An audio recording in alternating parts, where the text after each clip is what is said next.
దేవుని నామానికి స్తోత్రాలు వందనాలు చెల్లించుకుంటున్నాను. అలాగే మరి అన్నయ్య గారు ఇమ్మని రాజు అన్నయ్య గారికి అలాగే నా హృదయపూర్వక వందనాలు చెల్లించుకుంటున్నాను. గత సంవత్సరంలో 2024 సంవత్సరంలో మరి నాకు ఇచ్చిన చిన్న కుమార్తెకి ఇచ్చిన బాబు విషయంలో మరి దేవుడు ఎంతగానో మేలు చేసి ఉన్నాడు. మరి ఆ బాబుకి అయితే మరి స్కూల్లో మరి పిల్లలు ఎవరు పడేశారో తెలియదు.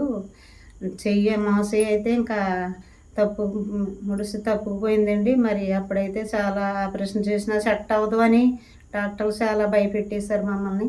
మరి దేవుని కృప వల్ల అన్నయ్య గారికి ఫోన్ చేసి నేను చెప్పినప్పుడు అమ్మ భయపడకు నేను ప్రార్థన చేస్తానని చెప్పారు.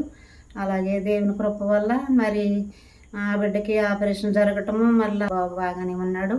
మరి బాబు గురించి ఎంతగానో మరి సంఘము అంతా ప్రార్థన చేశారు. అలాగే దేవుని కృప వల్ల బిడ్డ క్షేమంగా ఉన్నాడు. స్కూల్ కూడా వెళ్తున్నాడు ఈ సంవత్సరం. మరి అలాగే బాబు గురించి అలాగే నాకు ఇచ్చిన మరి కుమార్తెలు ఇద్దరు వీళ్ళిద్దరూ దూరదేశం ఉన్నారు ఆ బిడ్డల కొరకు. అలాగే నా కుమారుడు కూడా ప్రయత్నం చేస్తున్నారు. ఆ బిడ్డ కొరకు కూడా మీరు సంఘంలో అందరూ ప్రార్థన చేస్తారని నా కొరకు, నా కుటుంబం కొరకు, అలాగే నా